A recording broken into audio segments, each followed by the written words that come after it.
아니 그래서 일단 제가 아까 그 문제 제기를 한 게 함익병 위원장의 어떻게 보면 직위형 감싸기 네. 그리고 이준석 후보의 검찰 감싸기 뭐 이렇게 요약을 해서 아까 혈맹으로 잡은 건데 네. 오늘 노무현 대통령 서거 16주기고 오늘 추도식이 봉화마을에서 열렸는데 네. 오늘도 이준석 후보가 노무현 정신을 계속 얘기를 합니다. 근데 노무현 대통령은 조선일보라고 하는 언론 기득권 또 검찰이라고 하는 이 기득권과 맞서 싸우신 분 아닙니까? 그럼요. 불이익을 감수하면서. 예, 예. 근데 지금 둘이 가는 길이 너무 다른데 자꾸 같은 거라고 우기니까 여기에 대해서는 좀 뭔가 이게 알면서도 자꾸 저러는 것 같거든요. 그러니까 여기에 대해서는 좀 어떤 따끔한 일침이 좀 있어야 되지 않을까라는 생각도 좀 들던데 좀 어떻게 보셨습니까? 정치인으로서 이분이 롱런할 수 없는 결정적인 흠결을 이번에 많이 드러낸다고 생각해요. 예. 결국은 지금 이런 시대에 진정성이 얼마나 시민들에게 알려지느냐에 따라서 결국 승부가 나는 것 같거든요. 그런데 뭐 신 변호사님 너무 저보다 훨씬 더 많이 직접 경험을 통해서 잘 알고 계시겠지만 이 친구가 갖고 있는 가장 큰 약점이 진정성이 없다는 거잖아요. 그때 예. 상황을 모면하고. 일종의 술수를 통해 가지고 모면나가는 방식이 예. 너무나 체화돼 있고 임기응변에 능한 거가 재주이긴 한데 그 임기응변이라고 하는 것이 그냥 일반 사람들과의 관계에서 비즈니스를 한다면은 그런 걸 통해서 뭐 큰 수익을 기대하고 할 수 있겠지만 예. 국민들로부터 지도자로 인정받아서 나라를 이끌 가능성 그런 자리에 가겠다고 하는 사람이 아무런 진정성이 없이 그냥 그때 모면하는 방식으로 말재주에 의거해가지고 모든 답변을 한다. 그리고 어떤 상황도 정치적으로 이용할 가치가 있다면 그 본질이나 맥락을 다 거세한 채 예. 껍데기만 벗겨다가 나를 포장하는 재료로 쓴다. 굉장히 이거 안 좋은 거죠. 나쁜 거죠. 그러면 저런 식으로 정치가 이루어지게 되면 어떤 부분에 대해서 서로 진정성을 가진 토론을 하고 어떻게 국민을 위한 결과물을 내놓을 수 있을 것인가.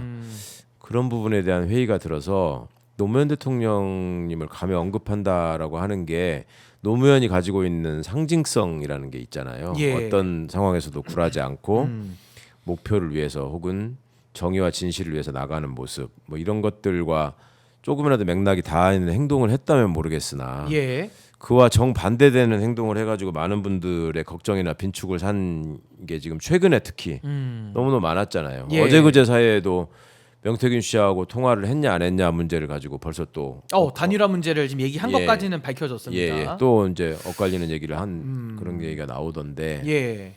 걱정입니다. 저렇게 하면은 본인도 본인이지만 일종의 청년 정치의 미래도 지금 다 이렇게 오물을 뿌리고 있는 거라서 좀 갉아먹고. 그러니까요. 예. 아니 그러니까 명태균하고 그 통화한 내용도 좀 설명을 드리면 이게 이제 이명수 기자의 취재를 통해서 네, 명태균의 이제 네. 육성이 다 나와버린 거고 그러게요. 이준석 후보가 이미 인정을 했습니다. 전화한 사실 단일화 이야기를 했다. 뭐 시간이야 뭐 1분이라고 하는데 그건 뭐 믿을 수가 없는 거고요. 네. 그 부분은 이제 나중에 더 규명이 돼야 되는데 우선은 명태균은 지금 명태균 게이트, 김건희 게이트의 핵심 인물이고 네. 이준석 후보도 정당에서의 김영천 공천이라든지 이 정당민주주의 형해와 관련해 가지고 여러 가지 수사를 같이 받아야 되는 사실은 공범관계로 지금 볼 수 있는 여지가 많이 있는데 이 상황에서 둘이 자유롭게 뭐 단일화 얘기를 하든 여러 가지 입을 맞추든 이게 과연 가능한 거냐? 그리고 대선이 끝나면 어쨌든 수사는 들어갈 거거든요. 그 수사를 앞두고 이렇게 대선 기간을 활용해 가지고 마치 무슨 방탄하듯이 이렇게 해서 명태균하고 교류를 한다는 거를 아무런 문제의식 없이 저렇게 국민들 앞에서 실토를 하잖아요. 그리고 거기에 대해서 언론이 쓰지도 않습니다. 그렇죠.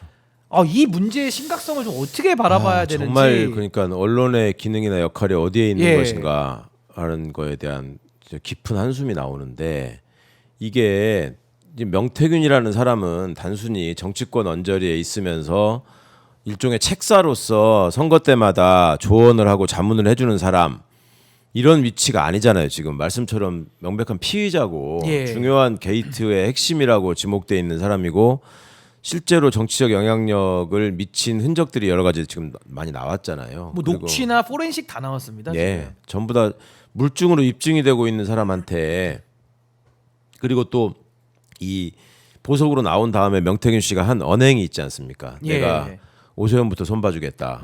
홍준표도 껍데기 벗긴다. 껍데기 벗긴다. 예. 그러고 나서 이준석을 돕겠다. 이런 식의 얘기를 했잖아요. 그럼 그런 맥락 속에서 이해를 하다 보면 판이 벌어질 때마다 절대 그냥 빠져있지 않던 명태균 씨가 이번 대선에서도 뭔가 자신의 구명을 위해서라도 예. 움직일 가능성은 너무 명백한 건데 그런 명태균 씨와 이준석의 관계에 대해서 아무도 주목하지 않는다. 사실상 명태균 특검법이 발효돼서 여러 수사가 진행되면은 해명해야 될 부분이 제일 많은 사람 중에 하나가 이준석 아니에요. 예, 당시에 맞습니다. 당 대표였고 그 공천 과정과 관련한 여러 흑막들과 관련해서 직 연락도 제일 많이 했습니다. 예, 지금 빠져나올 수 없고 예. 명태균 씨와의 어떤 친밀도나 연락의 빈도나 기간을 볼 때 제일 긴 사람이고 그리고 가장 깊이 있게 상의를 했고. 그러니까요. 예. 그런 사람이 어찌 보면 공동 피의자들끼리 지금 저렇게 얘기하는 거에 대해서 언론이 아무런 문제 의식 없이 그냥 아유 뭐 그냥 전화 왔었어요. 뭐 짧았어요. 땡.